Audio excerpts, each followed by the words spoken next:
All right, then once we go live here, we go live on here first. All right, give me 1 second, guys. We're going to be talking about investment here soon. I just want to get this up and running first.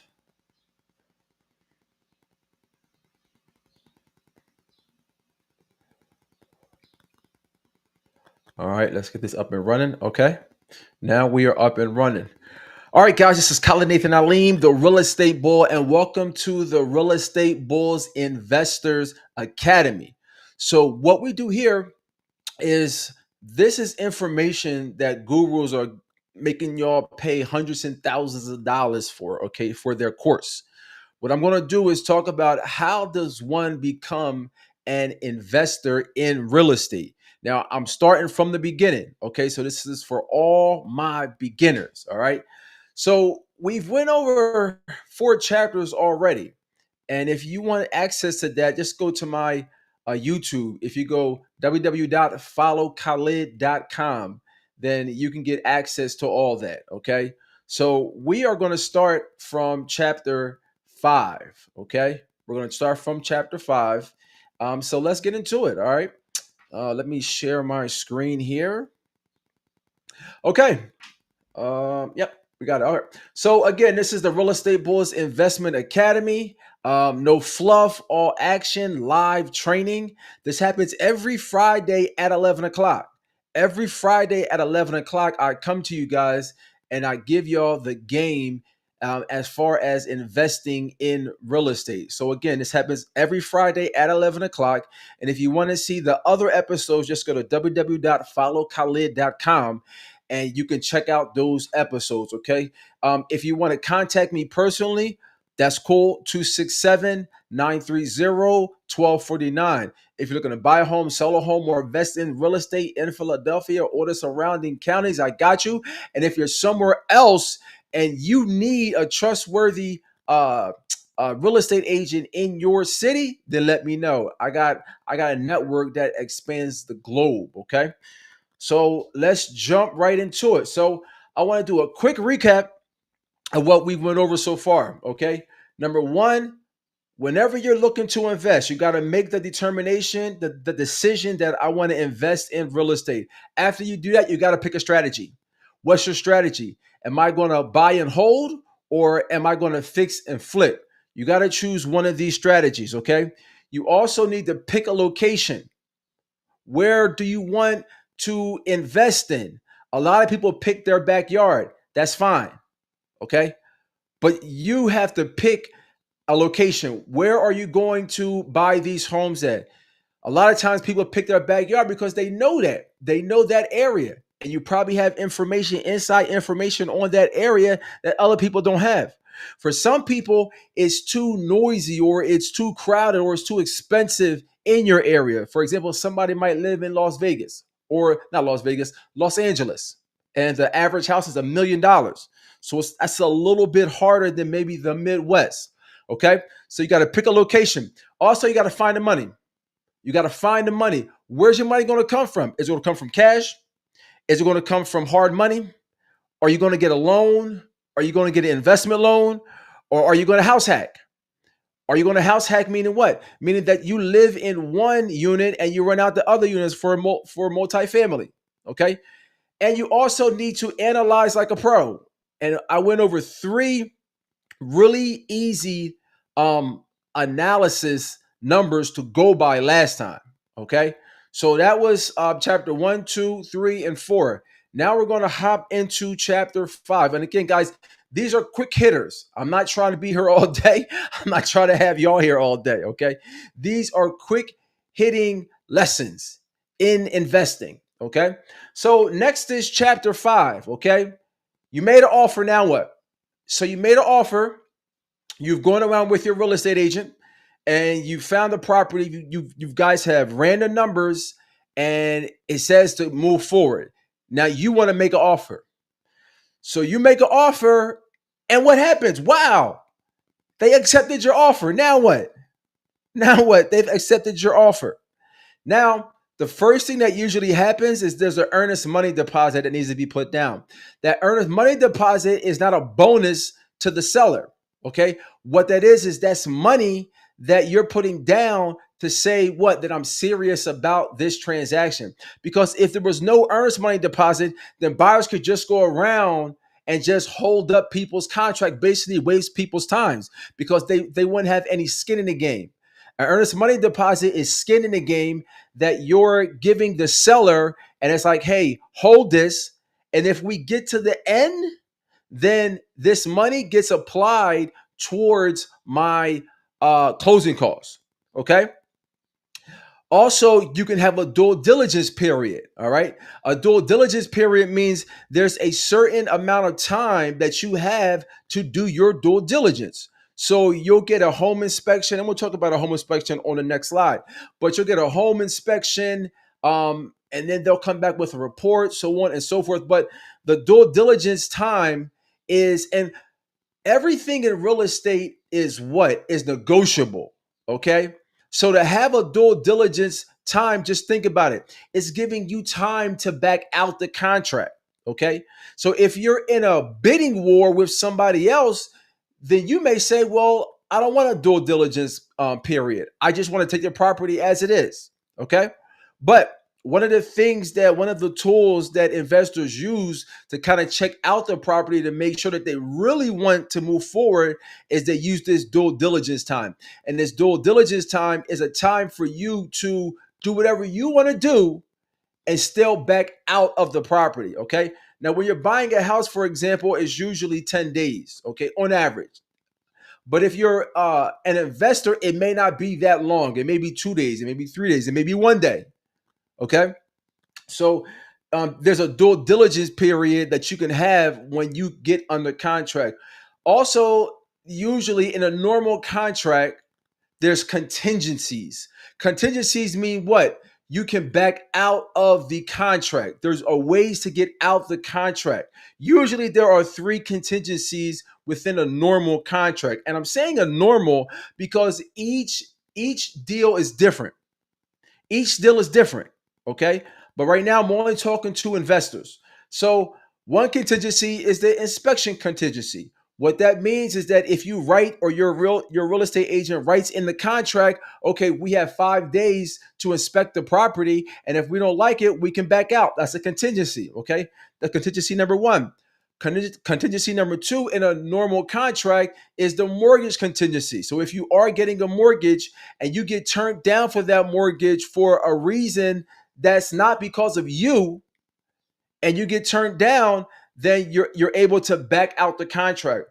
And also the appraisal contingency. So again, if you are getting a loan for this investment property, and you go and you say, oh, okay, you go into mortgage underwriting. Okay. The mortgage underwriter, what they're going to do is they're going to send a loan officer. They're going to send a loan officer out, and that loan officer, they're not going to send him out. Excuse me. The loan officer, what they do is they send out the appraisal. Okay, so they send out an appraiser, and the appraiser goes out and he gives his educated opinion on what he thinks that property costs. And we're going to get into that more. So I'm not going to belabor it right now. The contingencies are inspections, mortgage, and appraisal. All right. So let's move on. So the first thing we're going to talk about is the home inspection. Okay. Why does this matter? All right. A home inspection uncovers hidden issues that affect profitability and safety, critical step for protecting your investment. You want to know what's in the property. Now, when a person does a home inspection, he's not going through the walls, okay? He's not going through the walls, but everything that's exposed, he's looking at, and he's looking for clues as far as, okay, there may be something wrong here, or there may be something wrong there. Okay, so that's what a home inspector is going to do. He's a professional, okay, not your father or maybe not your husband. Okay, he's a professional who's going to go. This is his job. He's certified to look for issues. Now, I'm saying that because he's going to give you a bunch of issues. It doesn't mean you're getting a lemon. It's just you're just buying this property with your eyes wide open. Okay. Now, costs roughly around $525, but you can save thousands in the future repairs. Okay. Smart money spend up front. So, smart money is paid up front. What does that mean? That being cheap costs you a lot. Being cheap is very expensive when you're investing in homes. Being cheap is very expensive, very expensive. Okay. Now, this inspection usually costs around $500 to $600. That's for the home inspection. You can also get termite inspection, and you can also get radon inspection also. And there's some other ones that you can get also, like a sewer scope. So there are a bunch of inspections that you get. But what people usually get is they usually get the home inspection, they usually get the radon inspection, and they usually get the termite inspection when they're buying a home. Okay. If you're buying a home that you're going to totally rip apart, like down to the studs, then you may not want to get a home inspection. Okay. But if it's something that you're just kind of, okay, you're going to buy and hold, and you're just putting lipstick on the pig, as they say, meaning paint and carpet, then you may want to get a home inspection so you kind of know, okay, what's the electric, is the roof okay, so on and so forth. Okay. So it says negotiate credits, request repairs, and or walk away completely. You maintain full control of your process. Okay. So this is what I always say. Before you buy the home, the seller has all the control. But once you go under contract, now the buyer has all the control. Okay. So you have options when you do the inspection, and if you see something that you don't like, you can bail out. You can bail out within a certain time. Okay. So you also, what you can do is you can ask for repairs. You can go to the seller and say, hey, this is a list of things that I saw that the inspector saw was incorrect. Okay, I want this fix, this fix, this fix, and this fix. Okay. And they're going to come back, and the seller is either going to fix all of the things, fix some of the things, or fix none of the things. So you can negotiate repairs. You can also negotiate, no, I'm sorry, you can negotiate repairs, but you can also negotiate credits. What does that mean? For example, the roof might be what do they call it? Alligator spots on it, where it looks like alligator skin. Or it could be leaking. And you can say, okay, I want this fixed. And then they could come back and say, well, we don't want to fix it, but what we will do is we'll give you $5,000. We'll give you a $5,000 credit. That's what we can do. Okay. But you maintain control. You maintain control of the process when you're still in this due diligence phase. Okay. Let's move to the next one. Now, the home appraisal. So, as I was speaking about earlier, the lender is going to get a home appraisal. So, if you're not buying cash, if you're buying hard money, or if you're buying through a bank or a regular FHA loan or a conventional loan, then what's going to happen is the lender is going to order a home appraisal. So an appraiser is going to go out and say this home is worth this amount. Okay. So again, the purpose is to ensure the bank isn't lending you more than the home is actually worth. So if, for example, if the home costs $100,000, okay, and they do an appraisal, the bank is only going to give you what it appraises for. So, for example, if the house appraises for $50,000, okay, that's all the bank is going to give you is that. They're not going to give you the $100,000. So there might be a difference between the price that you guys agreed upon and the price that the home is actually worth. Okay, so when you're buying a home, whether you're buying an investment home or if you're buying a regular home, you won't overpay. And I'm saying that you won't overpay because there's a mechanism in here where the bank is only going to give you how much the home is worth. Okay. Also, trigger, this is ordered once you're under contract and getting your loan through your lender. If the appraisal is too low, financing may fall through completely. So if the appraisal comes in low with negotiation, you're basically at square one. What does that mean? That means is that through this process, You put in the offer, they accept the offer, you put the earnest money deposit down, and now you're going through mortgage underwriting.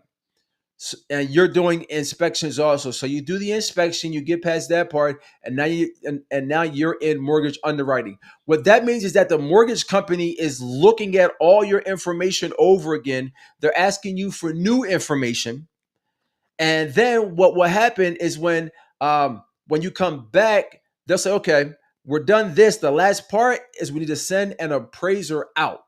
They send the appraiser out. He does an appraisal. And in our situation, like I said, you agreed to buy this investment property for $100,000. If it comes back that's only worth $50,000, now there's three things that can happen. Okay, three things. Number one is that the buyer can bring that extra $50,000 to closing. That can happen. Or on the flip side, the seller can bring the price down to $50,000 from $100,000 to $50,000. Okay, that can happen too. And what can happen also is in the middle, meaning the seller brings down the price a little bit, and the buyer brings some cash. Okay, so in this particular situation, um, we agreed to pay 100,000. It's only worth 50,000 now, but we still want the property. Then what could happen is that they could lower the price to 75,000, and we could bring $25,000 more. Okay, or somewhere in the middle. Okay, but the home appraisal is basically the market value. Is what the market value is according to the appraiser. Okay, let's move on. Certified occupancy inspection. Now, this depends on the county. Okay. This is a UNO cert. This depends on the county. For example, in Philadelphia, to get this certificate of occupancy, you just have to go online and there can't be no violations on the property.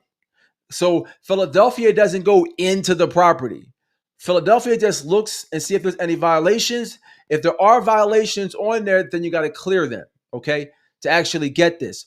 Uh, in Upper Darby, for example, it used to be where they would just look at the sidewalk, okay? They would just look at the sidewalk, and if your sidewalk was busted, then what they would do is make you fix the sidewalk. I don't know where they came up with that, but you need to fix the sidewalk. Well, starting 2025, now they're going inside the house also. Now they're going in, and that's how a lot of counties around Philadelphia do. Is in order for you to get the certificate of occupancy, what they do is they go inside the house, and the county or the township does their own inspection.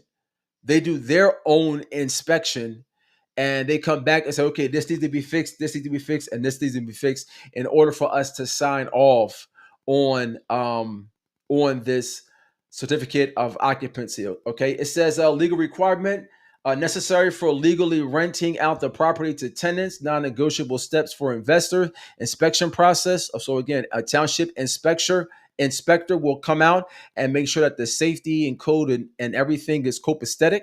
Okay. Pro tip: contact the municipality early to schedule in advance. Avoid last minute delays and complication. This is right. You don't want to contact them at the last minute because they move on their own time. Full stop. They move on their own time. So if you try to do it like a day before, they're gonna be like, listen, our schedule is out like 2 weeks. So when you feel comfortable in the process, you want to schedule this, or the seller wants to schedule this. And as the buyer, you need to be on top of this. Because if the seller drags his feet, then that's going to drag your whole process. That's going to drag your whole process, okay? And next is home insurance. Home insurance, usually when you're buying a home through a title company, they're going to make you get home insurance, or the mortgage is going to make you get home insurance. You should shop around. Definitely shop around. The rule of thumb is usually try to get it with the same company that you got your car insurance through, so you can get a discount. But you want to shop around because not every home insurance company is the same. Okay. And then next is closing date. Closing date is really a formality. It's if you do everything during the step by step, closing date is really a formality. Okay. You bring the paperwork, you bring the funds, and you officially become an owner of this investment property. Okay. Um, your lawyer will walk through every. So in Philadelphia, it's not a lawyer. Okay. What happened is the title company will walk through each document with you. Okay. So you don't have to be a lawyer to understand these documents. The title company person is going to break down every document to you. Okay. So this is your first investment property. Congratulations. Awesome. So hopefully this is going to be one of many. So, if you're ready to start your real estate journey, again, go to followkhalid.com. Go to www.followkhalid.com and set a one-on-one appointment with me. Or you can call me at 267-930-1249. And so we can get you to start getting that first property, whether that's to flip or whether that's a buy and hold. Okay. I'm ready to be a part of your next investment success. All right. Again, y'all, this is Khalid Nathan Aleem, the real estate boy. If you're looking to buy a home, sell a home, or invest in real